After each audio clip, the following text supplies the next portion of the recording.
Si tatay mo'g nanay kanako nagkamay. Tapos lagi ako wala sila'y gusto. Laing nakaingon wako'y edukasyon.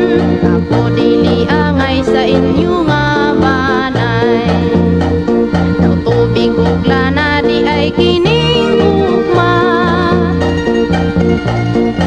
Dili magkatibay